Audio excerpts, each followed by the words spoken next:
Phase 2. Journey to Healing. No one is going to give you the education you need to overthrow them. Assata Shakur.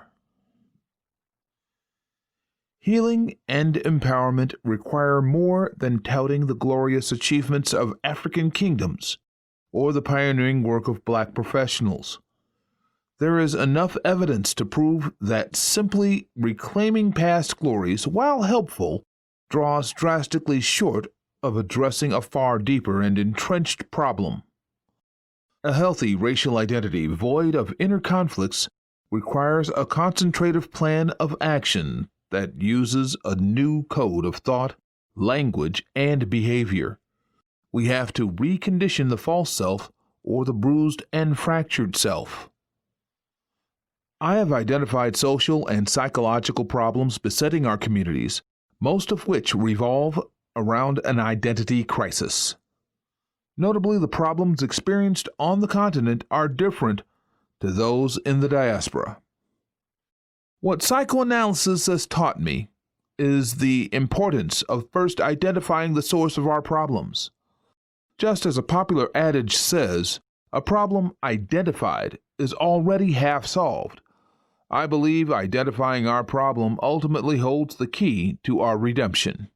This crisis of identity manifests most glaringly in the following areas of activity or institutions: sex, family, and religion. We must revisit these institutions and explore how best we can apply the codes for daily living that appear later in the book.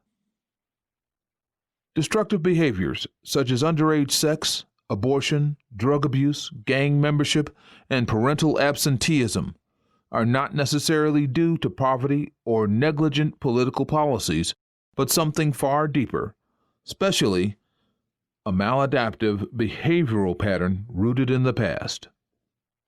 I will explain. My time in Benin taught me that I could never separate sex from the slave trade.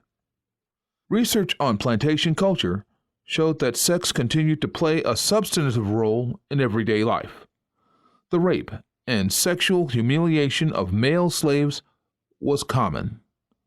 The emasculization and feminization of male slaves shaped how they viewed themselves and the extent to which they used sex as an identity marker.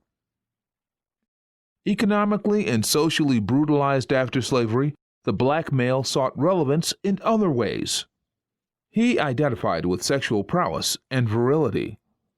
He assumed the role given to his ancestors on the plantation, which was that of a stud or a buck. Unhealthy sexual practices go hand in hand with the erosion of the black family. Sexuality as an exercise in self-validation, as a means of finding existential value and approval, a badge of honor, and even as an outlet for violence, is rooted in plantation culture. I have referred to this phenomenon in psychoanalytic terms, the castration complex, that is, a pathological reaction to black powerlessness.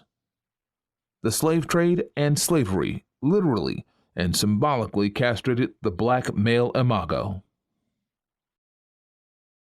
The rape of the black male slave to emasculate him in front of his family was commonplace, and so too was the literal castration performed after lynching in post-slavery America, all of which were indicative of the place that sex played in the oppression of blacks.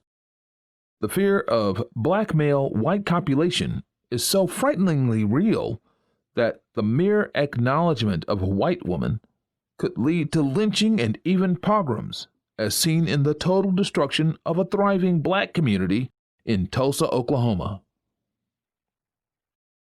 That a range of skin colors and hues emerged out of the sexual abuse of the black female only adds credence to the slavery sex paradigm and explains the state of black sexuality and the family.